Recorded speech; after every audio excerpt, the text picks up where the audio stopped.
கோயில் சார்பில் அண்ணன் வைகோ அவர்கள்.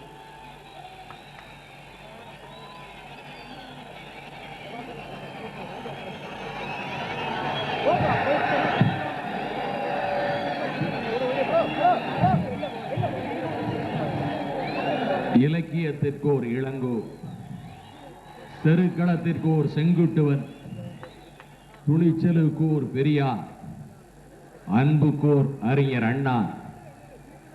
இவர்கள் அனைவரும் ஓருருவாய் கொண்டுதித்த ஒரு பெரும் தலைவன். அச்சமும் அவலமும் ஆர்வமும் நீக்கி செற்றமும் ஓகையும் செய்யாது காத்து ஞமன்கோல் அன்ன சீர்மை தாகி சிறந்த பேர் அரங்கூர் அவயம் என்ற தகைசால் பெருமை குற்றதோர் தலைவன். குள்ளநறி செயல் செய்யும் கூட்டத்தின் கூற்றம், வஞ்சகத்தால் நெருங்கொடாத வலிமையின் ஜீவ ஊற்று, எங்கள் நெஞ்சகத்தில் பொன்மலராய் புகழ்மணியாய் பொலிந்திருக்கும் தலைவன், என் உயிரினும் மேலான தலைவன், இமை பொழுதும் நெஞ்சில் நீங்காது என்னை இயக்கிக் கொண்டிருக்கின்ற தலைவன், 7வது மாநில மாநாட்டினுடைய தலைவன், ஆருயிர் அண்ணன் டாக்டர் கலைஞர் அவர்களே, எதேச்சாதிகாரத்தை எதிர்த்து டெல்லி ஏகாதிபத்தியத்தை முறியடிக்க யுத்த பிரகடனம் செய்த கழகத்தின் 5வது மாநில மாநாடு இதே கோவை திருநகரத்தில் 75ஆம் ஆண்டு டிசம்பர் திங்களில் நடைபெற்ற போது, தலைவா வா, தமிழ் தாயின் தலைமகனே வா, அண்ணாவின் தூங்காத இதயமே வா, தலைமை தாங்க வா, உன் ஆணைக்கு காத்திருக்கிறோம் என்று உரையாற்றி அந்த மக்கள் கடலை மெய்சிலிருக்க செய்தவர். திருக்குறளின் ஈரடி போல் என் தலைவனுடன் இணைந்தே ஒலிக்கின்ற இனமான போர் முரசவா எங்களின் பொதுச் செயலாளர் அண்ணன் பேராசிரியர் அவர்களே, கொங்கு சீமை தந்த மங்காத மாணிக்கம், கொள்கையிலே கோகினூர், அடக்கத்திலே ஆழ பெருங்கடல் என்ற எங்களின் போற்றுதலுக்குரிய கழகத்தின் பொருளாளர் அண்ணன் சாதிக் அவர்களே, வெட்டுப்பாறைகளின் மீது வெண்கலமணி உருண்டோடுவதைப் போல சங்கத்தமிழ் முழக்கம் செய்கின்ற எங்களின் துணை பொதுச் செயலாளர் வாஞ்சைக்குரிய அண்ணன் நாஞ்சிலார் அவர்களே, பொன்னருக்கு வாய்த்திட்ட சங்கரை போல என் தலைவனுக்கு வாய்த்திட்ட தானை தளபதியாய்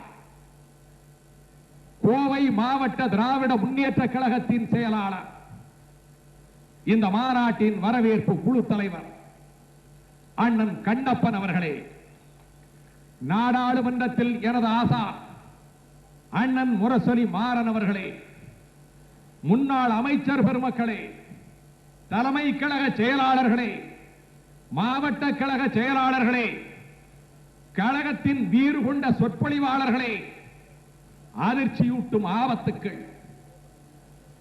நெருப்பை வாரி இறைக்கும் எதிர்ப்பு எருமலைகள், குறுக்கே பாய்ந்தோடும் காட்டாறுகள், இவைகள் அனைத்தையும் துணை கலைத்துக் கொண்டு வளைக்கின்ற மரண பயங்கரம், எவற்றுக்கும் அஞ்சாமல் எஃகு இதயத்துடன் வைர நெஞ்சத்துடன்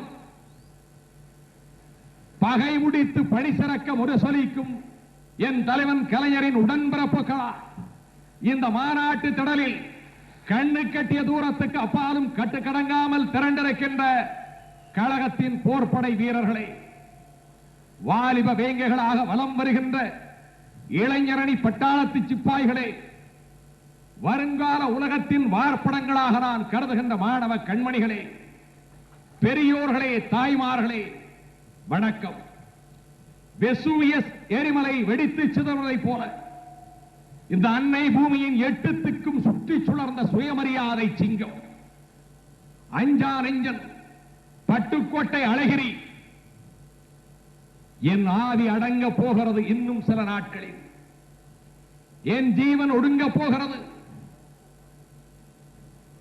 சிறுக சிறுக காசநோயால் என் மேனி செல்லரித்து போய்விட்டது.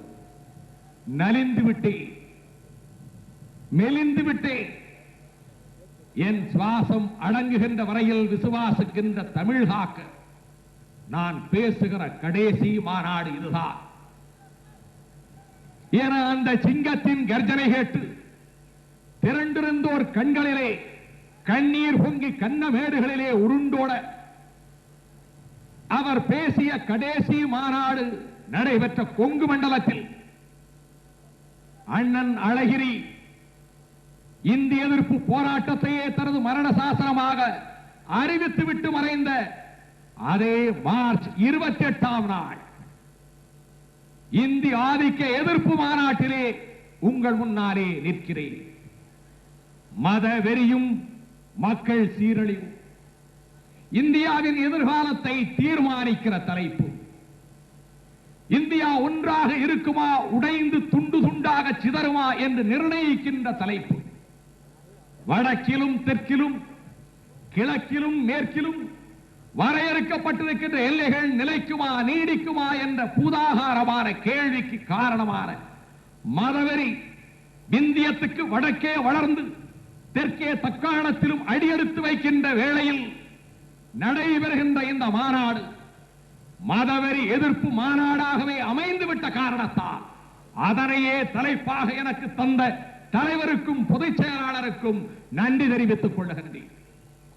நான் பேசிக் கொண்டிருக்கின்ற இதே நேரத்தில் வடபுலத்தில் சூரஜ்கண்ட் நகரத்தில் இந்தியாவை பரிபாலனம் செய்து கொண்டிருக்கக்கூடிய காங்கிரஸ் கட்சியின் அகில இந்திய காங்கிரஸ் கட்சி காரிய கமிட்டியினுடைய மாநாடு நடைபெற்றுக் கொண்டிருப்பதாக ஏடுகளிலே படித்தேன். அந்த நாட்டில் பாதுகாப்புக்காக பீரங்கிகளும் ஏவுகணைகளும் வைக்கப்பட்டிருப்பதாக நேற்றைய பத்திரிகைகள் செய்தி தருகின்றன.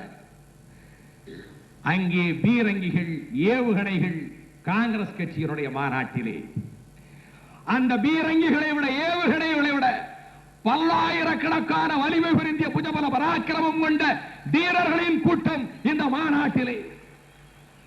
மனத்துக்கண் மாசிலனாமல் அனைத்து அரண் என்ற தத்துவத்தை உலகத்துக்கு சொன்ன தமிழகத்தில் பிறப்புக்கும் எல்லா உயிர்க்கும் என்ற உன்னதமான கருத்தை அகிலத்துக்கு பறைசாற்றிய நெடியோன் குண்டமும் துடியோள் பவமும் தமிழ் வரம் பருத்த தன்புணல் நாட்டில் அன்று தர்பை புல் இல்லை, ஜெபமாலை இல்லை, சாது சன்னியாசிகள் இல்லை, கமண்டலம் இல்லை, பர்ணசாலைகள் இல்லை, வேள்வி சாலைகள் இல்லை, யாகசாலைகள் இல்லை, மாயாவாதம் இல்லை, மதவெறியின் ஆதிக்கம் இல்லை. ஆனால் என்று வடவாரியம் வந்து புகுந்ததோ அன்றைக்கு வையம் ஆண்ட வண்டமிழ் மரபு மண்டியிட்டது, தாழ்ந்தது, வீழ்ந்தது. யஜுர்வேதமும் ரிக்வேதமும் சாமவேதமும் அதர்வண வேதமும் என்றைக்கு வந்து சாகசத்தால் சதி செயலால் வஞ்சகத்தால் சூழ்ச்சியால் சரசமாடும் கலையா இங்கு புகுந்ததோ அன்றைக்கு பாசறைகள் இருந்த இடங்களிலே பர்ணசாலைகள், உலைக்களங்கள் இருந்த இடங்களிலே ஓமகுண்டங்கள், 10 பாட்டும் 18 8 தொகையும் உலவிய நாட்டில் மாயாவாதம் பேசுகின்ற மதவெறியின் ஆதிக்கம், திராவிட சிங்கங்கள் உலவிய காட்டில் ஆரிய நரிகளின் ஊழை சத்தம், அப்படி வளைத்துவிட்ட வைவீகத்தை வர்ணாசிரமத்தை சதுர்வேதக்காரர்களின் சதி செயலை, கமண்டல வேந்தியவர்களின் கவட நாடகத்தை, விதியின் பெயரை சொல்லி வயிறு வளர்த்த வீரர்களின் கூட்டத்தை, மறு உலகத்தின் பெயரை சொல்லி ஆதிக்கம் செய்தவர்களினுடைய பித்தலாட்டத்தை அடிமுதல் நுனிவரை தாக்கி தகர்த்து நிர்மூலமாக்குவதற்கு புறப்பட்ட புரட்சியின் பெயர் தந்தை பெரியார். 1000 ஆண்டு காலமாக நுழைந்து செலுத்திய ஆரியத்தின் ஆதிக்கத்தை எண்ணி 30 ஆண்டுகளில் முறியடித்து தூக்கி எறிந்த வெற்றி சரித்திரத்தினுடைய பெயர் பேரறிஞர் அண்ணா. ஒன்றே குலம் ஒருவனே தேவன், அது திருமூலருடைய திருமொழி மட்டுமல்ல, திராவிட முன்னேற்ற கழகத்தின் கொள்கை என்றார் பேரறிஞர் அண்ணா. நாங்கள் ஆத்திகத்தை எதிர்க்கவில்லை, ஆரியத்தின் ஆதிக்கத்தை எதிர்க்கிறோம். அவனைத்தான் கோவிலிலே குழப்பம் விளைவித்தேன், கோவில் கூடாது என்பதற்காக அல்ல, கோவில் கொடியவர்களின் கூடாரமாக ஆகிவிடக் கூடாதே என்பதற்காக. 52 சொன்ன என் தலைவனுடைய கருத்து 91க்கும் வழிகாட்டும், 2003க்கும் வழிகாட்டும். இதை தெரிந்துதானோ என்னவோ அருள் பெரும் ஜோதி தனிப்பெரும் கருணை வடலூர் தந்த வள்ளலார் ஒருமையுடன் எனது திருமலரடி நினைக்கின்ற உத்தமர்தம் உறவு வேண்டும் என சொல்லிவிட்டு அடுத்து அழகாக பொருத்தமாக அற்புதமாக சொன்னார். மதி வேண்டும், நின் கருணை நிதி வேண்டும், மதமான பேய்பிடியாதிருக்க வேண்டும். எவ்வளவு பொருத்தமான கருத்து! எது வேண்டும் தமிழ்நாட்டுக்கு? யார் வேண்டும் தமிழ்நாட்டுக்கு? நான் இந்த மாபெரும் மாநாட்டின் மூலமாக கேட்கிறேன். மதி வேண்டும், நின் கருணை நிதி வேண்டும், மதமான பேய்பிடியாதிருக்க வேண்டும். தீர்க்க தரிசனமாக சொன்னார். கருணை நிதி இருக்கிற இடத்தில், என் தலைவன் மணிக்குரல் கேட்கிற இடத்தில், என் தலைவனுடைய உடன்பிறப்புகள் உழவுகிற இடத்தில், அவரது கொள்கை வளர்கிற இடத்தில், அவரது கொற்ற கொடி பறக்கிற இடத்தில், என் தலைவன் ஆட்சி நடத்துகிற மண்டலத்தில் மதவெறி ஒரு அடி எடுத்து வைப்பதற்கு அனுமதி கிடையாது. ஆனால் ஆரியம் மீண்டும் சலசலப்பு காட்டுகிறதே, சதுக்கம் வரையில் வந்து விட்டதே, சந்தை திடலில் சத்தம் போடுகிறதே, மாநாடு போடுகிறோம் என்று முழக்கமிடுகிற அளவுக்கு துணிச்சல் வந்து விட்டதே. ஏன் ஏன் ஏன் என்ற கேள்வி. ஆரியத்தின் அந்த புறம் அல்லவா தாணி மண்டபமாகிவிட்டது. மதவெறி விழித்த இந்த சதுர்வேதக்காரி அல்லவா சர்க்கார் நடத்துகிறாள். அந்த ஜெயலலிதாவின் கும்பலுக்கு பெயர் என்ன? அண்ணா திமுகவா? இல்லை, அது பாரதிய ஜனதாவின் பஜனை கம்பெனி. வடபுலத்து மதப்பேய்களுக்கு தமிழகத்தின் வாசல் கதவை விரிய திறந்து வைத்திருக்கின்ற போயஸ் தோட்டத்தினுடைய பணப்பே, மதப்பேய்களோடு பணப்பே. அந்த மதவெறிக்கு காரணமாக சோவியத் மண்டலத்திலே இருந்தானே ரஸ்புடின், அவனும் அரசவிடத்திலே இருந்த காதகி பேரரசி காதரியினும் நடத்திய காட்டு தர்பாரை எங்கள் மண்ணில், எங்கள் தாயகத்தில், எங்கள் திருவிடத்தில் கோவிந்தாச்சாரிகளும் இந்த கோடல் புத்திக்காரியும் சேர்ந்து கொட்டவழிக்க துடித்தால் அதற்கு வேட்டு வைக்கிற கூட்டம் இந்த கூட்டம் என்பதை தெரிந்து கொள். ஆர்ப்பரிக்கிற தோழர்களே, என் தலைவனுடைய பெயரை உச்சரித்தால் விண்முட்ட கரவொலி எழுப்புகின்ற கழகத்தின் கண்மணிகளே, இன்னுமா தயக்கம்? இனியுமா தாமதம்? எத்தனை நாளைக்கு பொறுத்துக் கொண்டிருக்க போகிறீர்கள்? இந்த ஆணவக்காரியனுடைய ஆட்சிக்கு முடிவு கட்ட வேண்டாமா? இந்த தழுக்குக்காரியனுடைய தர்பாருக்கு புதைகுழி அமைக்க வேண்டாமா? செய்ய வல்லவர்கள் நீங்கள், ஆற்றல் நிறைந்தவர்கள் நீங்கள், வெட்டிவா என்றால் கட்டி வரும் கூட்டம் நீங்கள், வீரத்தின் விளைநிலம் நீங்கள், வெங்கடுமை சாக்காட்டில் விளையாடும் தோளங்கள் வெற்றி தோள்கள் என்று தோள் தட்டுகின்ற வீரர்கள் நீங்கள். அது ஒன்றும் அரிய பெரிய காரியம் அல்ல. எத்தனை நாட்களுக்கு இந்த ஆட்சி நீடிக்கும்? நாட்கணக்கிலா, மாத கணக்கிலா? அதுதான் சர்ச்சை. செஞ்சாது கோட்டையினுடைய அதிகார கடிவாளம் என் தலைவருடைய திருக்கரங்களுக்கு வருவதை இந்த நாட்டில் இனி எந்த சக்தியும் ஜனநாயகத்தின் பெயராலே தடுத்து விட முடியாது. அதோடு முடிந்து விட்டதா நம் கடமை, அதோடு முடிந்து விட்டதா நம்முடைய களங்கள். இன்றைக்கு ஆட்சி விடத்திலே இருப்பவர்கள் நமக்கு பொருட்டல்ல, நமக்கொன்றும் அவர்கள் ஜென்ம பகைவர்கள் அல்ல. ஆனால் அதிகாரத்திலே அமர்ந்திருக்கக்கூடிய அந்த ஆணவம் பிடித்தவரை பயன்படுத்திக் கொண்டிருக்கிற கூட்டம் இருக்கிறது. இந்த மாயத்திரைக்கு பின்னாலே ஆர்ப்பரிக்கிற கூட்டம் இருக்கிறது. அது அகில இந்தியாவெங்கும் அறைகூவல் விடுத்து வருகின்றது. மதவெறியின் ஆதிக்கம் வியாபித்து வருகிறது. அதை தடுப்பதற்கு, சமர்க்களம் அமைப்பதற்கு, கற்க வேண்டுவதற்கு வேலை வந்துவிட்ட நேரத்திலே உங்கள் முன்னாலே நின்று பேசிக் கொண்டிருக்கின்றேன். அதை தடுக்க வேண்டிய கடமை என்று சொல்லி, மதம் என்ற சொல்லே வெறி என்ற அர்த்தத்தை கொடுக்கும். என் தலைவன் எனக்கு தேர்ந்தெடுத்துத்தான் தலைப்புகளை தருகிறார். என் இதயம் நிறைந்த நன்றியை அவர்களின் திருவடிகளிலே மீண்டும் ஒருமுறை சமர்ப்பிக்கின்றேன். மதம் பிடித்த யானை பாகனையே மண்ணிலே தூக்கி எறிந்து காலால் இடறி மிதித்து நசுக்கி விட்டு செல்லுவதை போலத்தான் மதவெறி சமுதாயத்தை சீரழிக்கும் சின்னஞ்சிறு பாலகர்களை கொன்றொழிக்கும், வயோதிகர்கள், பெண்கள், நோயாளிகள் இவர்களை கூட விட்டு வைக்காது அந்த கொடுமைக்கு சாட்சியங்களை சரித்திரத்தில் இருந்து கொண்டு வந்து உங்கள் முன்னாலே நிறுத்துவேன். ஏன், எதனால், எப்படி என்று கேளுங்கள். இந்த கேள்வி எழுப்புவதை பற்றி தான் விவரிக்கின்ற வேளையில், வர்ணிக்கின்ற நேரத்தில், ஏதென்ஸ் நகரத்தின் எழில்மிக்க வாலிபர்களே ஓடி வாருங்கள், நாட்டமெடுத்த சமுதாயத்தில் நறுமணம் கமழ்க்க இதோ சாக்ரட்டிஸ் அழைக்கிறேன், ஓடி வாருங்கள் என அழைத்து அறிவாயுதத்தை தந்தானே, அவனுக்கு விஷக்கோப்பையை கொடுத்து மரணத்தின் உச்சியிலே கொண்டு போய் நிறுத்திய கொடுமைக்கு பெயர் மதவெறி.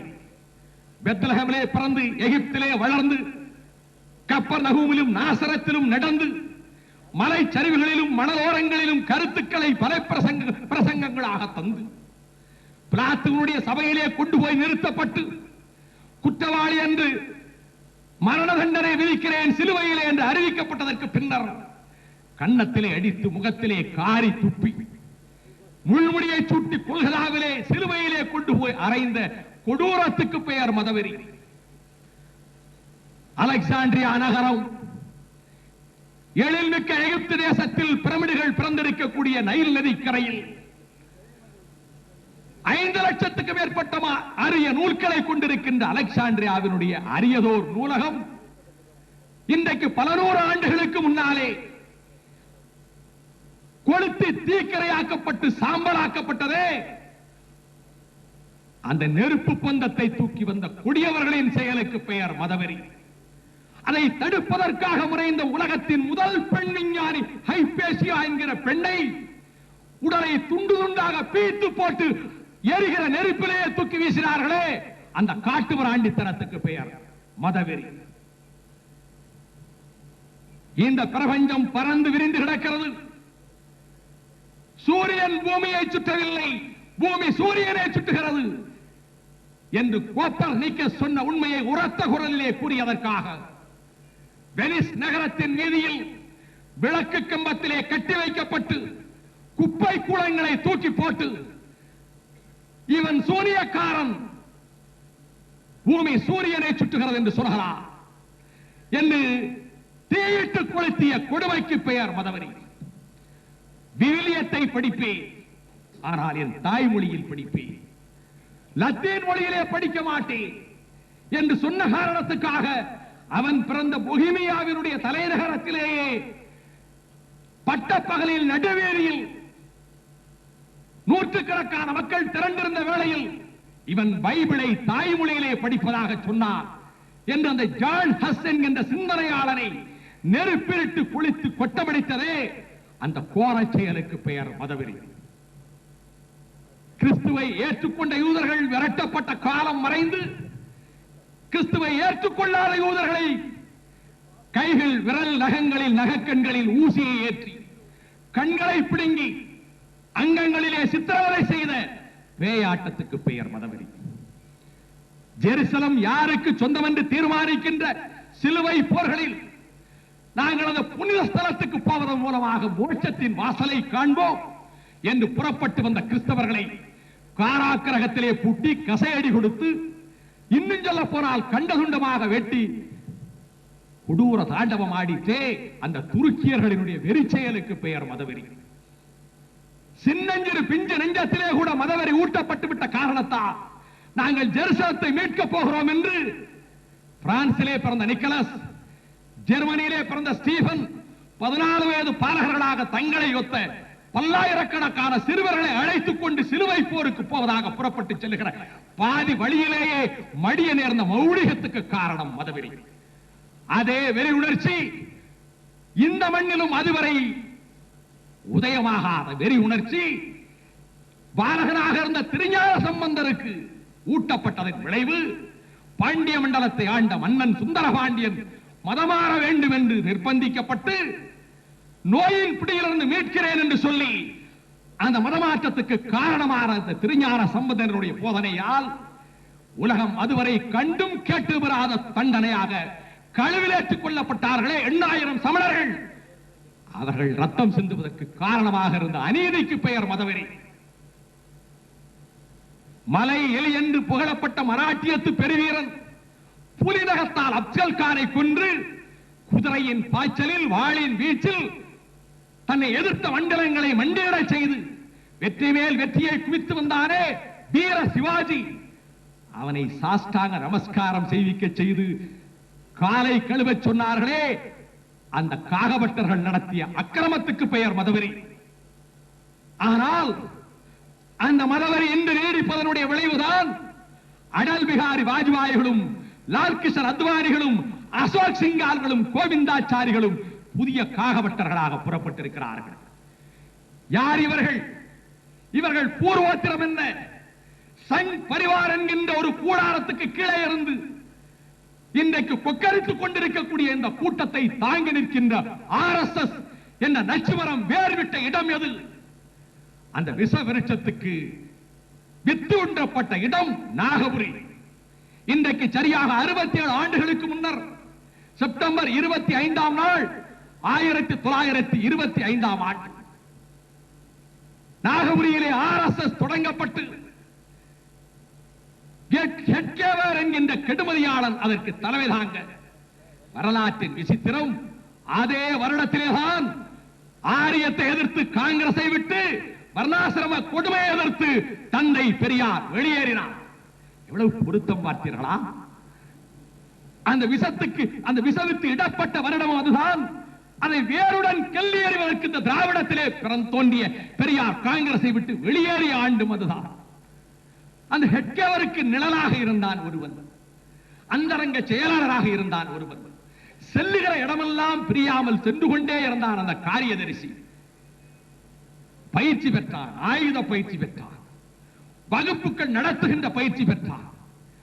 47 நாடு சுதந்திரம் அடைந்தது. நள்ளிரவிலே யூனியன் ஜாக்குடி அகற்றப்பட்டு அசோக சக்கரம் பொறிக்கப்பட்ட மூவர்ண தேசிய கொடி ஏற்றப்பட்டு உலகம் உறங்கிக் கொண்டிருக்கிற இந்த இரவு நேரத்திலே இந்தியா விழித்துக் கொண்டிருக்கிறது என்று பண்டித ஜவஹர்லால் நேரு பகிர்ந்து கொண்டிருந்த அதே நாளில் மராட்டியத்திலே பூனே நகரத்தில் இன்னொரு கொடியேற்று விழா நடைபெற்றது. அந்த கொடி ஸ்வஸ்திக் சின்னத்தை தாங்கிய கொடி, அந்த கொடி காவி கொடி. அந்த கொடியேற்று விழாவிலே கலந்து கொண்ட இளைஞர்களுக்கு மத்தியில் இருந்து ஹெட்கவரின் காரியதரிசி உரத்த கூச்சலிட்டார், பலத்த கூக்குரல் எழுப்பினார். இந்துக்களின் நிரந்தர எதிரி மோகன்தாஸ் கரம்சந்த் காந்தி என்றார்.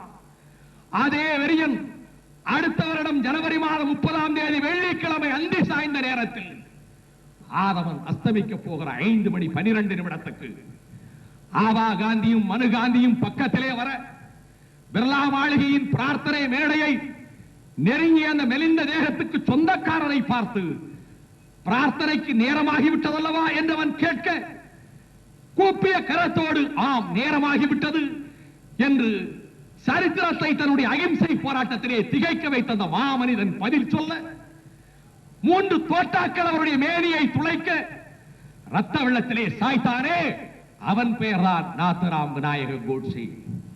நான் அத்வானிகளை கேட்கிறேன், மறுப்பீர்களா? ஹெட்கவரின் காரியதர்சி கோட்சே இந்த குற்றச்சாட்டுக்கு நீங்கள் ஆதாரப்பூர்வமான மறுப்பை தர முடியுமா? அவன் நடத்திய பத்திரிகைக்கு பெயர் என்ன தெரியுமா? கோட்சே ஆசிரியராக இருந்த பத்திரிகையின் பெயர் என்ன தெரியுமா? திடுக்கிட்டு போவீர்கள். அந்த பத்திரிகைக்கு பெயர் இந்து ராஷ்டிரம். அவன் தூக்கிலிடப்பட்ட நாள் நவம்பர் 15. ஆண்டுதோறும் தவறாமல் நினைவு நாள் கொண்டாட்டம் நடத்துகின்ற சங் பரிவார் கூட்டத்தை கேட்கிறேன். மகாத்மாவை கொன்ற மாவாதிகளே, தேசத்தை நீங்களா காப்பாற்றப் போகிறீர்கள்? எது தேசம்? நான் கேட்கிறேன். மகாத்மாவை கொன்ற வெறிதானே 465 ஆண்டுகால சரித்திரம் கொண்ட பாபர் மசூதியை இடிக்க தூண்டியது உங்களை. மசூதியை இடித்தாலும் கொடுமை, மாதா கோவிலை இடித்தாலும் கொடுமை, மணி ஓசை கேட்கிற ஆலயத்தை இடித்தாலும் கொடுமை. அதுவே திராவிட முன்னேற்ற கழகத்தின் கருத்து.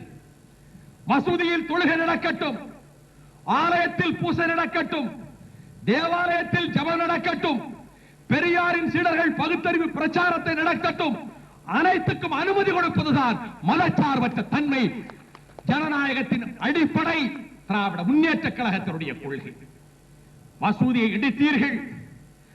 இடித்ததற்கு பிறகு ஏற்பட்டிருக்கக்கூடிய ரத்த களரிகளால் பாதிக்கப்பட்டவர்கள் யார்? பச்சிளம் குழந்தைகள், வதைப்பட்ட தாய்மார்கள்.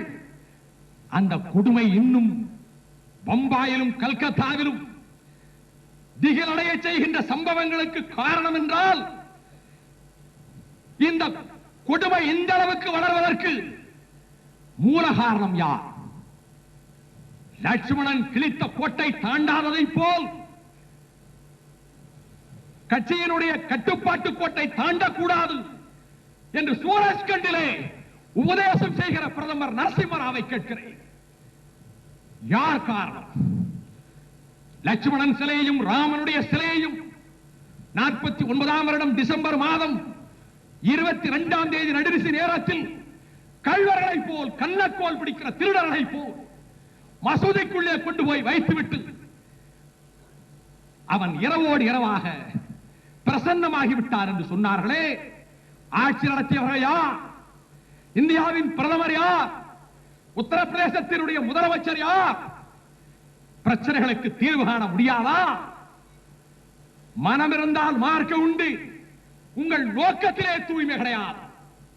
1970ஆம் வருடம் அக்டோபர் மாதம் 9ஆம் தேதி தமிழகத்தின் தலைநகராம் சென்னை பட்டினத்தில் வெள்ளுடை வேந்தர் தியாகராயர் பெயரை பெற்றிருக்கக்கூடிய தியாகராய நகரில் திடீர் பிள்ளையார் திடும் பிரவேசம் செய்தார்.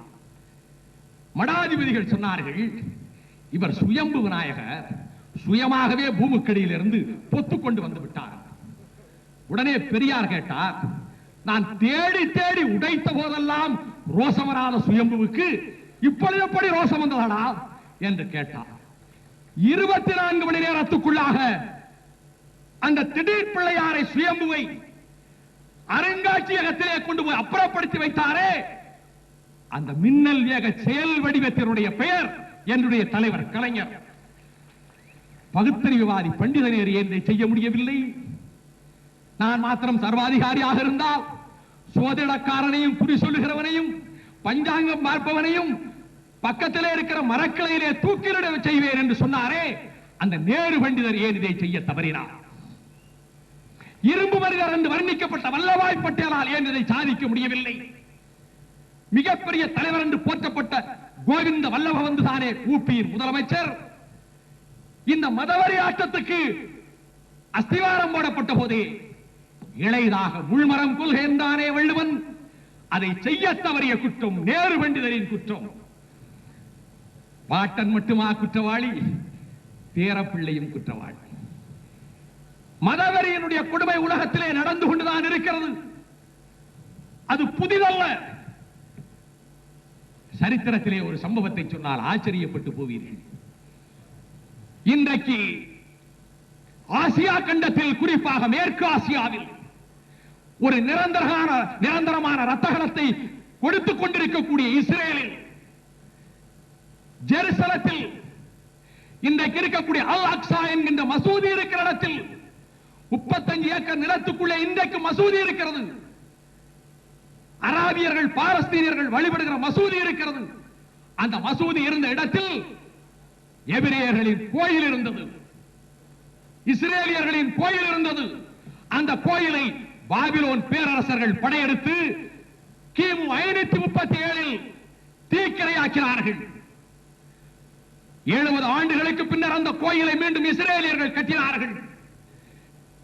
ரோமிலிருந்து படையெடுத்து வந்த பாம்பே அந்த கோயிலை மீண்டும் உடைத்தார். கோயில் நிர்மூலமாக்கப்பட்டு விட்டது. எஞ்சி இருக்கக்கூடிய சுவர் இன்றைக்கும் பத்திரிகைகளிலே படிப்பீர்கள். தி வெயிலிங் வால், அழுகுரல் எழுப்புகின்ற சுவர் இன்றைக்கும் இருக்கிறது. மசூதிக்கு பக்கத்திலே இருக்கிறது. மசூதி இருந்த இடத்திலே கோயில் இருந்தது. சாலமோன் அரசன் கட்டிய கோயில். சரித்திரத்திலே சான்று இருக்கிறது, சாட்சியம் இருக்கிறது. ஆராய்ச்சியாளர்கள் அறிவியட்டு தந்திருக்கக்கூடிய ஆணித்தரமான ஆதாரங்கள் இருக்கிறது. ஆகையால் மீண்டும் மசூதியை இடித்துவிட்டு இஸ்ரேல் மதத்திலே நம்பிக்கை கொண்ட எபிரேயர்களின் கோயிலை கட்ட வேண்டும் என்று 89ஆம் வருடத்தில் 5 டன் எடையுள்ள சலவை கல்லை கொண்டு போனார்கள் எபிரேயர்கள்.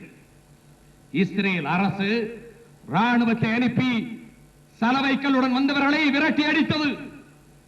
பாலஸ்தீனியர்களுக்கு உரிமை கொடுக்காத இஸ்ரேல் சினாய் பாலைவனங்களை கைப்பற்றிய இஸ்ரேல், கோலன் குண்டுகளை கொண்டிருக்கிற இஸ்ரேல், பாலஸ்தீனியர்களை அடிமைகளாக நடத்துகிற இஸ்ரேல், மதச்சார்பற்ற தன்மையை மாறுதட்டாத இஸ்ரேல் மசூதியை இடிக்க அனுமதிக்கவில்லை 89. ஆனால் பண்டிதரின் பேரன் ராஜீவ் காந்தி மசூதியை இடித்து கட்டப்படுகிற கோயிலுக்கு அடிக்கல் நாட்ட, சில்யானாஸ் நிகழ்த்த அனுமதி கொடுத்தார் என்கின்ற சாட்சியத்தை நாங்கள் கூண்டிலே கொண்டு வந்து நிறுத்துவோம். கடந்த வருடம் மசூதி இடிக்கப்பட்ட வருடம் அதே பிரேயர்கள் மீண்டும் ஹெலிகாப்டரிலே கொண்டு வந்தார்கள் சலவை கல்லை அடிக்கல் நாட்ட. மீண்டும் இஸ்ரேலிய ராணுவம் மிரட்டி அடித்தது. ஆனால் 8 கல் தொலைவிலே 20,000 பட்டாளத்து துருப்புக்களை கைகட்டி நிற்க வைத்துவிட்டு பட்ட பகலிலே மசூதியை இடித்து தகரவிட்ட வாக்க அனுமதி கொடுத்த புட்டபர்த்தியினுடைய முதல் சீடர் நரசிம்மராவ் இந்த பிரச்சனையில் குற்றவாளி என நான் குற்றம் சாட்ட விரும்புகின்றேன். இன்னும் 3000 மசூதிகளை இடிப்போம் என்று சொல்லக்கூடிய நான் அத்வானியின் கும்பலை கேட்கிறேன். எதை சொல்கிறீர்கள்? இந்த இஸ்லாமியர்கள் அந்நியர்கள் கோயம்புத்தூரிலே வந்து சொன்னீர்கள், இந்த கொங்கு மண்டலத்தின் தலைநகரத்திலே வந்து சொன்னீர்கள். அவர்கள் அந்நியர்கள், வெளிநாட்டுக்காரர்கள், ஆப்கானிஸ்தானத்தின் வழியாக நுழைந்தவர்கள், காபூல் வழியாக இந்த எல்லைக்குள்ளே கடந்து வந்தவர்கள் என்று சொல்லுகிற உங்களை கேட்கிறேன். நீங்கள் யார்? நீங்கள் எங்கிருந்து வந்தீர்கள்? You came through Khyber Pass and Boran Pass. நீங்கள் கைபர் கணவாய் வழியாக வந்தீர்கள், போலன் கணவாய் வழியாக வந்தீர்கள். உங்களுக்கும் இந்த மண்ணுக்கும் என்ன சம்பந்தம்? நீங்களா பேசுவது? நீங்கள் ஆத்திகத்தை வளர்ப்பதற்கா இந்து தர்மம் பேசுகிறீர்கள்? இல்லை, இந்தி ஆதிக்கத்தை நிலைநாட்ட. Hindi Hindu Hindu rashtra, that is your slogan. அதுதான் உங்களுடைய கோஷம். இந்தியை திணிக்க நினைக்கிறீர்கள், இந்து ராஷ்டிரம் என்கிறீர்கள். நான் பக்தியின் பெயரால் கேட்கிறேன், சமய பெரியார் மரமேலடிகள் பெயரால் கேட்கிறேன், திருமுருகன் புகழ்பாடிய திருவிக்கா பெயரால் கேட்கிறேன், பக்தியில் சிறந்த பசுமலை பாரதியார் பெயரால் கேட்கிறேன். அயோத்தியிலே எங்கள் தேமதுர தமிழ் ஒலிக்குமா? உன் கங்கைக்கரை கோயில்களில் எங்கள் தேவார பாட்டு கேட்குமா? மணிவாசகரின் திருவாசகம் ஒலிக்குமா? மார்கழி மாதத்து காலை நேரத்திலே எழுப்பப்படுகிற திருப்பாவை திருவம்பாவை பஜனை பாடல்கள் கேட்குமா? அனுமதிக்க மாட்டீர்கள். குவலயமாண்ட எங்கள் மொழியை அனுமதிக்க மாட்டீர்கள். ஆண்டவன் பெயரை சொல்லி உன் செத்து போன சமஸ்கிருதத்தை நாங்கள் ஏற்றுக்கொள்ள வேண்டுமா? உன் குதிரைக்காரன் பாஷை ஆகிய இந்தியை ஏற்றுக்கொள்ள வேண்டுமா? இந்துக்கள் இந்துக்கள் என்கிறீர்களே, என் சகோதரன் பம்பாயிலே கொல்லப்பட்ட போது உன் கண்ணுக்கு இந்துவாக தெரியவில்லை. என் சகோதரி பம்பாயிலே கற்பழிக்கப்பட்ட போது உன் கண்ணுக்கு இந்து பெண்மணியாக தெரியவில்லை. யாழ்ப்பாணத்திலே அப்பாவி தமிழர்கள் கொண்டு குவிக்கப்பட்ட போது ஆறுகால பூஜை தவறாமல் நடத்துகிறானே அறுவடை வீட்டுக்காரனுக்கு, அவன் உனக்கு இந்துவாக தெரியவில்லை. எங்கள் சகோதரிகள் அந்த நாட்டின் தெருக்களில் மானபங்கம் செய்யப்பட்ட போது கண்ணகியின் வழிவந்த எங்கள் கற்பனை தாய்மார்கள் கசக்கி எறியப்பட்ட போது, மானம் சின்னாகனமாக்கப்பட்ட போது அவர்கள் இந்து குடும்பத்தைச் சேர்ந்த பெண்மணிகளாக தெரியவில்லை. அப்படியானால் பரமசிவனும் முருகனும் இங்கே பாஸ்போர்ட் வாங்கி கொண்டு வர வேண்டுமா? திரிபுரம் எரித்த விரிசடை கடவுள் பரமசிவனுக்கு திரிகோணமலையிலே ஆலயம் கட்டுவதற்கு இந்த தமிழகத்திலே இருந்து சிற்பக்கலையிலே தேர்ந்த 2 சிற்பிகள் அழைத்து செல்லப்பட்டார்கள். அந்த சிற்பிகளை கொண்டு வந்து நடுவீதியிலே நிறுத்தி மணிக்கரங்களை துண்டித்து ரத்த வெள்ளத்திலே துடிதுடிக்க சாகடித்தார்கள் சிங்கள காடையர்கள். அறிக்கை விட்டீர்களா? கண்டனம் தெரிவித்தீர்களா? இந்துக்கள் என்று பேசினீர்களா? மதத்தால் ஒன்றுபடுத்துவோம் என்கிறீர்களே, இந்து ராஷ்டிரம் என்கிறீர்களே, மதம் ஒன்றுபடுத்துமா? நான் பகுத்தறிவாளர் என்ற முறையில் மட்டுமல்ல, வரலாற்றின் மாணாக்க என்ற முறையில் கேட்கிறேன். கத்தோலிக்க மதம் நாடுகளை ஒன்றுபடுத்தி இருக்கிறதா? புராட்டஸ்டன்ட் மதம் நாடுகளை ஒன்றுபடுத்தி இருக்கிறதா? இஸ்லாம் நாடுகளை ஒன்றுபடுத்தி இருக்கிறதா? புத்த மதம் நாடுகளை ஒன்றுபடுத்தி இருக்கிறதா? ஸ்பெயினும் போர்ச்சுகலும் ஒன்றாகுமா? நார்வேயும் ஸ்வீடனும் ஒன்றாகுமா? ஆஸ்திரியாவும் ஜெர்மனியும் இணைய முடியுமா? ஈரான் ஈராக் சண்டையே 10 வருடமாக தீரவில்லை. கராச்சியும் டாக்காவும் ஒன்றாக இருக்க முடியவில்லை. ரங்கூனும் அனுராதபுரமும் ஒரு நாடாக இருக்க முடியாது. மதம் ஒரு நாடாக்க முடியாது. ஆனால் நீங்கள் இந்து மதம் நாட்டை ஒன்றுபடுத்தும் என்கிறீர்கள். எங்கே எதை சொல்லுகிறீர்கள்? நாங்கள் பழைய சாம்ராஜ்யத்தை கொண்டு வருவோம், மௌரிய சாம்ராஜ்யத்தை கொண்டு வருவோம், குப்த சாம்ராஜ்யத்தை கொண்டு வருவோம். அதுவே இந்தியாவின் பொற்காலம் என்கிறீர்களே. நீங்கள் ஆட்சி புரிந்த மாநிலங்களின் பாட திட்டங்களை மாற்றினீர்களே, கரிக்குலத்தை மாற்றினீர்களே, வேத கணிதம் என்றீர்களே. உங்களின் வேவுக்காரி அல்லவா? அதனால் இங்கே வேதாகம பல்கலைக்கழகம் தொடங்கினாள். வேத கணிதமா, மௌரிய சாம்ராஜ்யமா? நாங்கள் என்ன பைத்தியக்காரர்களா? அப்துல் ரஹ்மான் நேற்றைக்கு கேட்டாரே, இங்கே இந்தியாவின் சரித்திரத்தை நீ மௌரிய காலத்துக்கு, புத்தர்கள் காலத்துக்கு கொண்டு போக நினைத்தால் நாங்கள் எங்கே குடிவடைகள் அல்ல, பிரஜைகள் அல்ல. நீ சொல்லுகிற மௌரிய நாட்டுக்காரன் எங்கள் மண்ணில் கால் எடுத்து வைத்ததில்லை. நீ சொன்ன சமுத்திரத்தினுடைய படைகள் எங்கள் தென்னாட்டுக்குள்ளே நுழைந்ததில்லை. ஆனால் எங்கள் மன்னர்கள் இந்தியத்தை கடந்தார்கள், உன் கங்கை சமவெளியை கடந்தார்கள், இமயத்தின் முடியதனிலே கொடியவர்த்தி மீண்டார்கள். எங்கள் படைகள் வடக்கே வலம் வந்த சரித்திரம் உண்டு எங்களுக்கு. செங்குட்டுவன் இங்கே இருந்து போனான், இந்த கொங்கு மண்டலத்திலே இருந்து போனான். பத்திரை தெய்வம் கண்ணகிக்கு சிலை அமைக்க கனக விஜயர் தலையிலே கல்லேற்றி கொண்டு வந்தான். இங்கே சோற்றால் அடித்த பிண்டங்கள் சிலவரின் தலையில் செங்கல்லை சுமக்க செய்து நீ அயோத்திக்கு கொண்டு போனான். எதற்கு இந்தியா வந்தது? வெள்ளைக்காரனுடைய லத்திக்கம்பும் துப்பாக்கியும் தானே இந்தியாவை உருவாக்கிற்று. இதுதானே சரித்திரம்.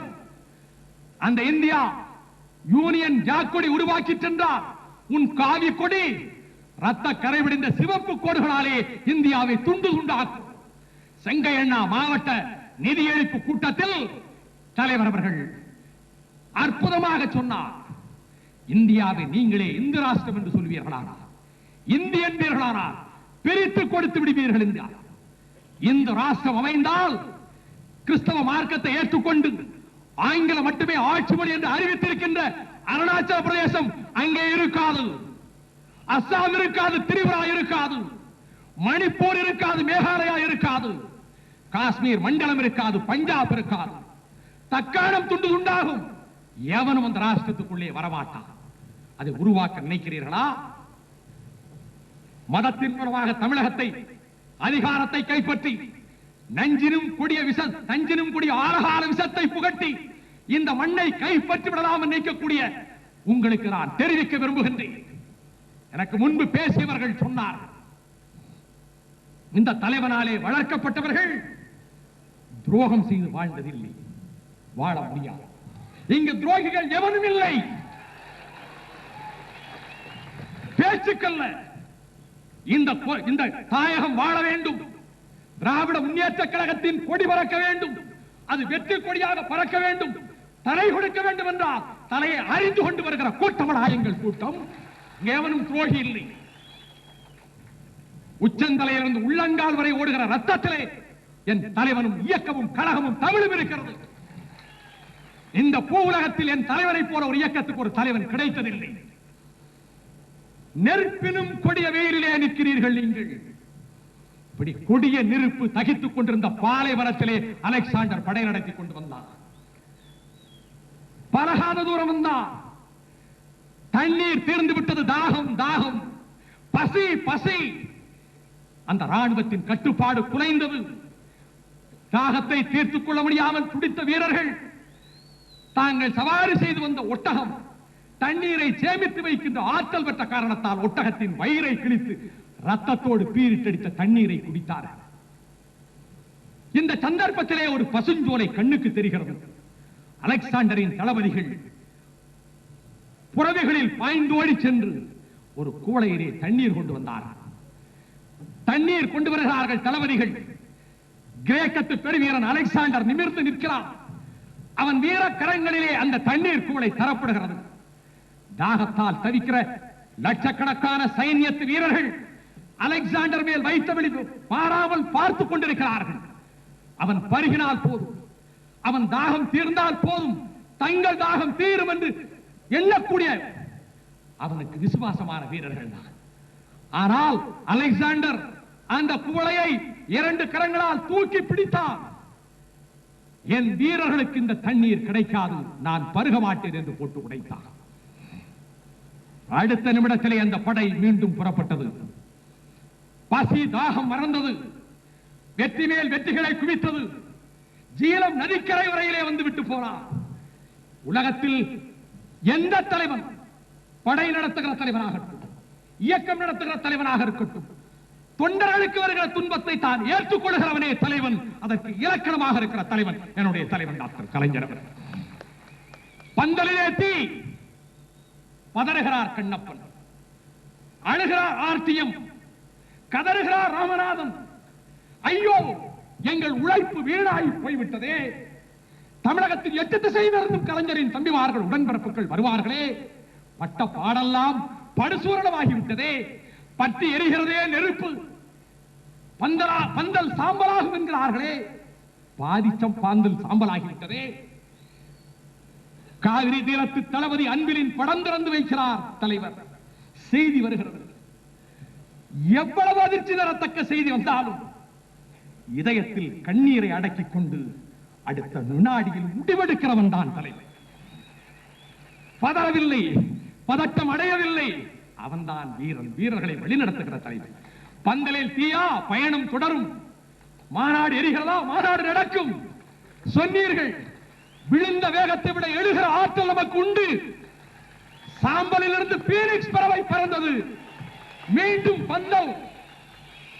இந்த பந்தலே இல்லாவிடனும், இந்த பந்தல் முழுக்க சாம்பலாகி போயிருந்தாலும், பொட்டல் காடாக இந்த பூமி மாற்றப்பட்டிருந்தாலும், நாங்கள் யாரும் பேசாவிட்டாலும், என் தலைவன் ஒரு மேஜையை கொண்டு வந்து போட்டு நான் பேசுகிறேன் என்று சொன்னார். இந்த பந்தலையும் பொருட்படுத்தாது. லட்சக்கணக்கிலே இந்த கூட்டம் நின்று கேட்கும். அந்த உறுதியை தந்தவர்கள் யார்? ஓலையிலே தீ வைத்தால் எங்களை உருக்குலைத்து விடலாம் என்றால் நினைக்கிறாய் உளுத்தர் கூட்டம்? அட உளுத்தர்களே, ஓலையில் தீ வைத்தா எங்களை தீர்த்து விட முடியும். மேனியில் தீ வைக்கிற கூட்டவடா இந்த கூட்டம். தேகத்தில் தீ வைக்கிற கூட்டவடா இந்த கூட்டம். இந்த உறுதியை தந்தவர்கள் யார்? நெருப்பிலே மடிந்தார்களே, கல்லறைகள் ஆனார்களே, புதைகுழிக்கு போனார்களே, மரக்கிளைகளிலே உயிரற்ற சடலங்களாக தொங்கினார்களே, நட்டர ராத்திரியில் துண்டு துண்டாக வெட்டப்பட்டார்களே, அவர்கள் தருகிறார்கள் எங்களுக்கு இந்த உறுதியை. போர் மூண்டு விட்டது. சின்னசாமியை அழைக்கிறேன், சிவலிங்கத்தை அழைக்கிறேன், அரங்கநாதனை அழைக்கிறேன், ஆசிரியர் வீரப்பனை அழைக்கிறேன், மாயவரம் சாரங்கபாணி அழைக்கிறேன், கீரனூர் முத்துவை அழைக்கிறேன், சத்தியமங்கல முத்துவை அழைக்கிறேன், உடையார்பாளையம் வேலாயுதத்தை அழைக்கிறேன், கோவை ஆரோக்கியசாமி அழைக்கிறேன், தென்பாண்டி கடல்முத்து கேவிக்கே சாமியை அழைக்கிறேன். உங்கள் புதைகுடிகளை உடைத்துக் கொண்டு வாருங்கள். எங்களுக்கு இன்னும் உறுதியை தாருங்கள். எங்களுக்கு இன்னும் உணர்ச்சியை தாருங்கள். உங்கள் எண்ணத்தை தாருங்கள். நீங்கள் சிந்திய ரத்தத்தின் மீது சத்தியம், நீங்கள் கொட்டிய வியர்வையின் மீது ஆணை, உங்கள் புனித காலடிகள் பட்ட இந்த மண்ணின் மீது ஆணை, உங்களை களத்துக்கு அனுப்பி வைத்த காஞ்சியில் பிறந்த அண்ணாவின் கல்லறை மீது ஆணை, அந்த கல்லறைக்கு தாலாட்டு கீதம் அழைக்கும் இசைக்கும் வங்க கடல் மீது ஆணை, பொங்கி பாயும் புண்ணிக நதிகள் மீது ஆணை. வடகாரிய மதவெறிய திட்டம் ஒளியட்டும், அழியட்டும். ஆரியர் மதவெறி அழியட்டும், ஒளியட்டும். ஆதிக்க இன்றி ஒளியட்டும். வெட்டட்டும் கூர்வாள்கள் பகையை நோக்கி வெடிக்கட்டும், அதிர்வேட்டு போர் முழக்கம். எட்டட்டும் நெடுவார ஈட்டை கூட்டம் எதிரிகளின் மார்புக்குள் குடியேறட்டும். கட்டட்டும் மூட்டையினை தமிழ் பகைவர் இல்லை கட்டாரி முட்டத்தை சுவை பார்க்கட்டும். பட்டத்தை போல் கழக கொடியின் கூட்டம் பறக்கட்டும் நெடுவானில் என கூறி விடை பெறுகிறேன். வணக்கம்.